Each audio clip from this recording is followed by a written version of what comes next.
আসসালামু আলাইকুম ওয়া রাহমাতুল্লাহ। সম্মানিত মুসলিম ভাই ও বোনেরা, আমাদের এই প্রোগ্রাম যে যেখান থেকে দেখছেন সকলকে আন্তরিক অভিনন্দন এবং ধন্যবাদ জানাচ্ছি। জাযাকুমুল্লাহ খায়রান ওয়া আহসানাল জাযা। সম্মানিত মুসলিম ভাই ও বোনেরা, আজকে এক গুরুত্বপূর্ণ বিষয় নিয়ে আপনাদের সামনে উপস্থিত হয়েছি। সে বিষয়টি হচ্ছে, আমরা জানি যে মানুষের সাথে যখন আমাদের সাক্ষাৎ হবে তখন আমরা সালাম বিনিময় করব, কিন্তু সাক্ষাৎ শেষে আমরা আবার সালাম দিব না আল্লাহ হাফেজ বলবো। এই বিষয়টি আমি আপনাদের সামনে আজকে স্পষ্ট করতে চাই যে সাক্ষাৎ শেষে আল্লাহ নবী সাল্লাল্লাহু আলাইহি সাল্লাম কি করতেন এবং তার সাহাবী আজমাইন রাদিয়াল্লাহু তাআলা আনহুম কি করতেন, এই বিষয়টা আমাদেরকে আসলে জানতে হবে। আমরা যখন একজন মানুষের সাথে সাক্ষাৎ করি বা আমাদের সাক্ষাৎ হয় বা আমরা কোনো যখন মাজলিসে যাই তখন আমরা কি করি, সালাম দিই। কিন্তু সাক্ষাৎ শেষে আমরা বলে থাকি সাধারণভাবে যে আল্লাহ হাফেজ, তার মানে আল্লাহ আপনাকে হেফাজত করুক, কথা আমরা বলি, বা আল্লাহ হেফাজতকারী, কথা আমরা বলে থাকি। কিন্তু আসলে আল্লাহ হাফেজ বলতে হবে না পুনরায় সালাম দিতে হবে, এটা কিন্তু আমাদের নিকটে অজানা। যার কারণে অনলাইনে ফেসবুকে এ বিষয়টা নিয়ে অনেক মতনৈক্য দেখা দিয়েছে। আমিও একটি স্ট্যাটাস দিয়েছিলাম, যে স্ট্যাটাসের উপরে অনেক ব্যক্তি অনেক মন্তব্য করেছে। কিন্তু আসলে কি আল্লাহ হাফেজ বলতে হবে না পুনরায় সালাম দিয়ে সেখান থেকে বিদায় নিতে হবে? আসলে এই বিষয়টা আমাদের কাছে স্পষ্ট হওয়াটা একান্ত দরকার। আমরা বলবো যে আল্লাহ নবী সাল্লাল্লাহু আলাইহি সাল্লামের হাদিস রিসার্চ বা অ্যানালাইসিসের মাধ্যমে, থিসিসের মাধ্যমে যেটা জানা যায় যে আল্লাহ নবী সাল্লাল্লাহু আলাইহি সাল্লাম যখন কারোর সাথে সাক্ষাৎ করতেন তখন তিনি সালাম দিতেন, আবার যখন সাক্ষাৎ করে সেখান থেকে ফিরে আসতেন তখন আল্লাহ নবী সাল্লাল্লাহু আলাইহি সাল্লাম সালাম দিতেন।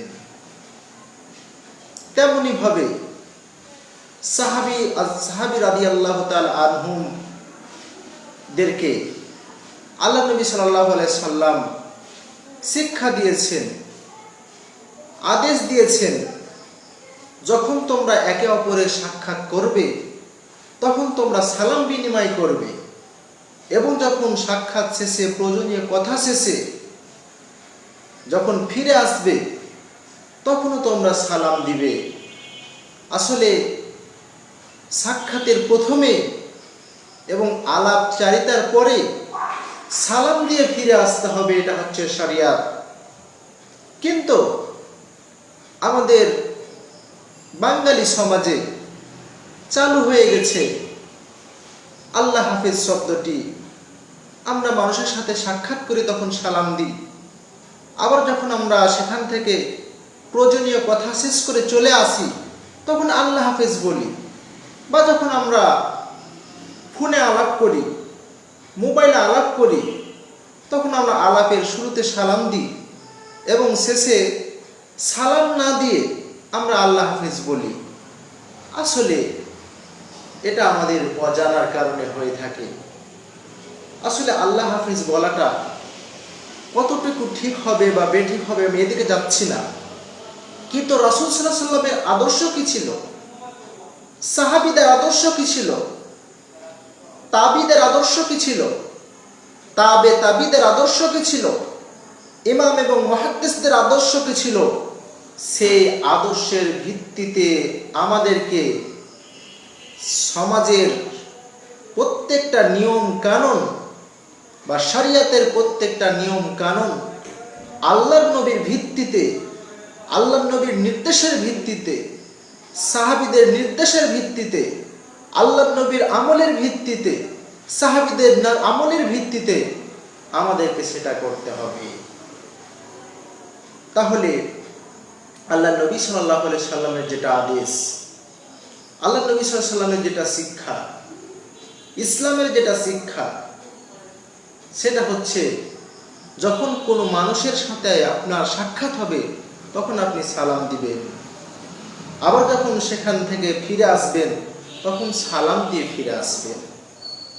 এ ব্যাপারে আমরা দলিল হিসাবে পেশ করতে চাই রাসূল সাল্লাল্লাহু আলাইহি সাল্লামের একটি বিশুদ্ধ হাদিস, যে হাদিসটি ইমাম আবু দাউদ রাহিমাহুল্লাহ তিনার গ্রন্থে নিয়ে এসেছেন। তিনার গ্রন্থের হাদিস নাম্বার হচ্ছে 5208 নম্বর হাদিস। এখানে রাবী হচ্ছেন আবু হুরায়রা রাদিয়াল্লাহু তাআলা আনহু। তিনি বলছেন যে ক্বালা রাসূলুল্লাহ সাল্লাল্লাহু আলাইহি ওয়াসাল্লাম, আল্লাহর নবী সাল্লাল্লাহু আলাইহি সাল্লাম বলেছেন, ইজা ইনতাহা আহাদুকুম ইলাল মাজলিসে ফালইউসাল্লিম। আল্লাহর নবী বলছেন, যখন তোমরা কোনো মজলিসে প্রবেশ করবে বা কারো সাথে সাক্ষাৎ করবে তখন তোমরা সালাম দিবে, অর্থাৎ সালাম বিনিময় করবে। এরপরে আল্লাহ নবী বলছেন, ফাইজা আরাদা আইয়াকুমা, যখন তোমরা মাজলিস থেকে ফিরে আসবে বা ওই ব্যক্তির কাছ থেকে সাক্ষাৎ করা ব্যক্তি, সাক্ষাৎ যার সাথে করতে গেছেন এই ব্যক্তির কাছ থেকে যখন তুমি ফিরে আসবে তখন ফালইউসাল্লিম, তখনও সালাম দিবে। এরপরে আল্লাহর নবী সাল্লাল্লাহু আলাইহি সাল্লাম সাহাবীদেরকে লক্ষ্য করে বলছেন, ফালাইসাতিল উলা বিআহাক্কি মিনাল আখিরাতি, জেনে রাখো সাক্ষাতের প্রথমে অথবা মাজলিসের প্রথমে যে সালাম দাও এই সালামের থেকে উত্তম সালাম হচ্ছে শেষের সালামটা। অর্থাৎ আমি একজন ব্যক্তির সাথে সাক্ষাৎ করলাম বা আমি মাজলিসে প্রবেশ করলাম, আমি সালাম দিলাম, প্রথমে যে সালামটা দিলাম আল্লাহ নবী বলছেন এই প্রথমে সালামের থেকে, এই প্রথম সালামের থেকে অত্যন্ত গুরুত্বপূর্ণ সালাম হচ্ছে শেষে সালাম দেওয়াটা। তথা যখন মানুষটার কাছ থেকে আমি চলে আসব তখন সালাম দিয়ে আসব, বা মাজলিস থেকে যখন আমি বের হয়ে চলে আসব তখন সালাম দিয়ে আসব। প্রথম সালামের চেয়ে গুরুত্বপূর্ণ সালাম হচ্ছে শেষে সালাম বিনিময় করা। এটা আল্লাহর নবী সাল্লাল্লাহু আলাইহি সাল্লামের শিক্ষা। এই হাদিসকে ইমাম আলবানী রাহিমাহুল্লাহ হাসান বলেছেন। আল্লামা বাজ রাহিমাহুল্লাহ তিনি হাসান বলেছেন। সলেহ ইবনে উসাইমিন রাহিমাহুল্লাহ তিনি হাসান বলেছেন, এবং ইমাম তাইমিয়া রাহিমাহুল্লাহ তিনিও হাসান বলেছেন। জুবাইর আল জাই পাকিস্তানের সবথেকে গুরুত্বপূর্ণ বা বড় ধরনের একজন মুহাদ্দিস, তিনিও হাদিসকে হাসান বলেছেন। তাহলে হাসান হাদিসের শিক্ষা হচ্ছে, রাসূলের শিক্ষা হচ্ছে একজন ব্যক্তির সাথে যখন আমরা সাক্ষাৎ করব বা সাক্ষাৎ হবে তখন আমরা সালাম দিব, এবং সাক্ষাৎ যখন শেষ করব আলাপচারিতার পরে তার কাছ থেকে যখন আমরা ফিরে আসব তখন আমরা সালাম দিব। সেরকম মোবাইলের বিষয়টা, যখন আমরা মোবাইলে কথা বলবো, কথা শুরু করব তখন সালাম দিব, আবার যখন কথা শেষ করব তখন সালাম দিয়ে আমরা কথা শেষ করব। শেষে আল্লাহ হাফেজ বলাটা এটা কোনো শরীয়তের নির্দেশ না। এটা কোনো শরিয়াত অনুমোদন দেয়নি। সালাম দিয়ে শুরু করতে হবে, সালাম দিয়ে শেষ করতে হবে, এটা শরিয়াতের একটা ল, শরিয়াতের একটা নিয়ম। এই নিয়মের ভিত্তিতেই আপনাকে সেই সাক্ষাৎ এবং মোবাইলের কথোপকথন শেষ করতে হবে। সম্মানিত মুসলিম ভাই ও বোনেরা, আমি বলতে চাচ্ছি, আসলে আল্লাহ নবী সাল্লাল্লাহু আলাইহি ওয়াসাল্লাম সাক্ষাতের সময়তে সালাম দিতে বলেছেন, সাক্ষাৎ শেষে সালাম দিতে বলেছেন, কিন্তু আল্লাহ নবী সাল্লাল্লাহু আলাইহি ওয়াসাল্লাম বলেছেন যে শেষে সালাম দেওয়াটা বেশি জরুরি। এরপরে ওই ব্যক্তি, যে ব্যক্তির সাথে আপনি সাক্ষাৎ করতে গিয়েছিলেন, সেই ব্যক্তি আপনার সালামের জবাব দিবে, ওয়ালাইকুম আসসালাম বলে সালামের জবাব দিবে। এখান থেকে সে ক্ষান্ত হতে পারে, কিন্তু আল্লাহ নবী সাল্লাল্লাহু আলাইহি সাল্লামের হাদিস থেকে আরও বোঝা যায় যে আল্লাহ নবী সাল্লাল্লাহু আলাইহি সাল্লাম কাউকে যখন বিদায় দিতেন তখন তার সালামের উত্তর দিতেন। উত্তর দেওয়ার পরে যে বিদায় দেওয়ার দোয়া, সেই দোয়াটাও আল্লাহ নবী সাল্লাল্লাহু আলাইহি সাল্লাম ইয়াদ করে নিতেন। সালাম বিনিময়ের পরে শেষে আপনি কি করবেন, যে বিদায় দেওয়ার দোয়া রয়েছে, সেই বিদায় দেওয়ার দোয়া বলে আপনি তাকে বিদায় দিবেন, আগন্তুক ব্যক্তিকে।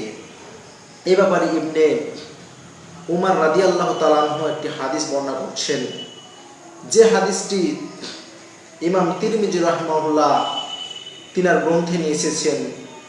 তিরমিজির গ্রন্থের হাদিস নাম্বার হচ্ছে 3442 নম্বর হাদিস। আবু দাউদ রাহিমাহুল্লাহ হাদিসটিকে তিনার গ্রন্থে নিয়ে এসেছেন। তিনার গ্রন্থের হাদিস নাম্বার হচ্ছে 2600 নম্বর হাদিস। ইবনে মাজাহ রাহিমাহুল্লাহ তিনার গ্রন্থে হাদিসটিকে স্থান দিয়েছেন। তিনার হাদিসের গ্রন্থের সিরিয়াল নাম্বার হচ্ছে 2826 নম্বর হাদিস। মিসকাত অর্থাৎ মহিউস সুন্নাহ রাহিমাহুল্লাহ তিনি তার গ্রন্থ মিসকাতুল মাসাবিহ এই গ্রন্থে এই হাদিসটাকে স্থান দিয়েছেন। সেই হাদিসের হাদিসের নাম্বার হচ্ছে 2435 নম্বর হাদিস, যার সানাদ হচ্ছে সহিহ।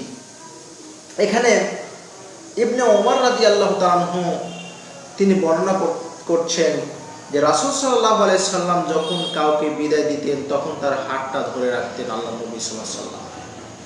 ততক্ষণ পর্যন্ত হাতটি ছাড়তেন না যতক্ষণ পর্যন্ত বিদায় নেওয়া ব্যক্তি আল্লাহ নবী সাল্লাল্লাহু আলাইহি সাল্লামের কাছ থেকে হাতটি ছাড়িয়ে না নিতেন। যখন ছেড়ে দিতেন আল্লাহ নবী, তখন তিনি বলতেন আস্তাদিউল্লাহকা দীনাকা ওয়া আমানাতাকা ওয়া খাতিমা আমালাক। এর অর্থ হচ্ছে, আমি তোমার দ্বীনকে, তোমার আমানতকে এবং তোমার শেষ আমলকে আল্লাহ সুবহানাহু ওয়া তাআলার উপরে সরকুত করলাম, সরকুত করে দিলাম। এরপর আল্লাহ নবী সাল্লাল্লাহু আলাইহি সাল্লাম এ কথা বলতেন, জাওয়াদাকাল্লাহু তাকওয়া, আল্লাহ তাআলা তোমার খোদা ভীতিকে, আল্লাহ ভীতিকে বৃদ্ধি করে দেয়। ওয়া গাফারা জামবাকা, তোমার গুনাহসমূহকে ক্ষমা করে দেয়। ওয়া ইয়াসসারা লাকাল খায়র হাইসুমা কুনতা। এরপর আল্লাহ নবী বলতেন যে তোমার ভালো কাজগুলি তোমার জন্য সহজ করে দেখ আল্লাহ, তুমি যেখানেই থাকো না কেন। তাহলে যখন আগন্তুক ব্যক্তি ফিরে আসবে তখন সালাম দিবে, এটা হলো শরিয়াতের একটি নীতিমালা। আর যার কাছে গেছিল সেই সালামের উত্তর দিবে, এরপরে এই দোয়াটা বলবে, এই দোয়াটা যোগ করবে, আস্তাদিউল্লাহ দীনাকা ওয়া আমানাতাকা ওয়া খাতিমা আমালাক ওয়া যাওয়াদাকাল্লাহু তাকওয়া ওয়া গাফারা জামবাকা ওয়া ইয়াসসারা লাকাল খায়র হাইসুমা কুনতা। এ হলো নীতি। তাহলে এই হাদিসগুলির মাধ্যমে আমরা এটাই জানতে পারলাম যে যখন আমরা কারো সাথে সাক্ষাৎ করব তখন সালাম বিনিময় করব। যখন আমরা সাক্ষাৎ করে চলে আসব তখনও সালাম বিনিময় করব। আল্লাহ নবী সাল্লাল্লাহু আলাইহি ওয়াসাল্লামের যেটা শিক্ষা বা তাকিদ বলা যেতে পারে, সেটা হচ্ছে যে প্রথমে যে আপনি সালাম দিয়েছিলেন এর থেকে জরুরি হচ্ছে শেষে সালাম বিনিময় করে ফিরে আসা। আর যে ব্যক্তি তাকে বিদায় দিবে সে সালামের উত্তর দিবে এবং বিদায়ের দোয়া করবে। এটা হচ্ছে শরীয়তের নীতি। তাহলে আল্লাহ হাফেজ যে আমরা বলে থাকি, সেটা মোবাইলে কথা বলার শেষে হোক অথবা সাক্ষাতের শেষে হোক, যখনই হোক না কেন আমরা যে বলে থাকি আল্লাহ হাফেজ, এই আল্লাহ হাফেজ শব্দটি সাক্ষাতের শেষে বা মোবাইলে আলাপচারিতা করার পরে যে আল্লাহ হাফেজ বলতে হবে, এ ব্যাপারে কোরআন এবং সহিহ সুন্নাহর কোনো নির্দেশনা পাওয়া যায় না। যার কারণে এটা একটি সূক্ষ্ম বিদআত হতে পারে, হয়ে যাওয়ার সম্ভাবনা রয়েছে। যদিও এটি দোয়া হিসেবে আমরা ব্যবহার করি, যেহেতু রাসূল সাল্লাল্লাহু আলাইহি সাল্লামের স্পষ্ট হাদিস রয়েছে যে সাক্ষাতের প্রথমে কি বলতে হবে, সালাম বিনিময় করতে হবে, সাক্ষাতের শেষে সালাম বিনিময় করতে হবে। ফোনে যখন আপনি প্রথমে কথা বলবেন তখন সালাম দিয়ে কথা শুরু করবেন, যখন আপনি শেষ করবেন তখন সালাম বিনিময়ের মাধ্যমে শেষ করবেন। যেহেতু স্পষ্ট নির্দেশনা রয়েছে আল্লাহ রাসূল সাল্লাল্লাহু আলাইহি সাল্লামের, এই নির্দেশনা অনুযায়ী আমাদেরকে এই সাক্ষাৎ এবং সাক্ষাৎ শেষের অথবা মোবাইলে কথা বলা এবং মোবাইলে কথা বলার শেষের নিয়ম পালন করতে হবে। যদি আমরা এছাড়া অন্য কোনো শব্দ ব্যবহার করি, সে শব্দ হয়তো বা বেদাত হয়ে যাওয়ার সম্ভাবনা রয়েছে। যেহেতু স্পষ্ট দলিল রয়েছে, তাই দলিলের ভিত্তিতে আমাদেরকে কাজ করতে হবে। এখানে একজন অপরজনকে কটাক্ষ করে কথা বলার কোনো প্রয়োজন আসে না। আল্লাহ সুবহানাহু ওয়া তাআলা যেন আমাদেরকে সাক্ষাতের প্রথমে এবং সাক্ষাতের শেষে সালাম বিনিময় করার তৌফিক দান করেন। আল্লাহ সুবহানাহু ওয়া তাআলা যেন সকল বিষয়গুলি কোরআন এবং সহিহ সুন্নাহর নীতিমালার ভিত্তিতে আমল করার তৌফিক দান করেন। আমরা সবাই আল্লাহুম্মা আমিন। আসসালামু আলাইকুম ওয়া রাহমাতুল্লাহি ওয়া বারাকাতুহু।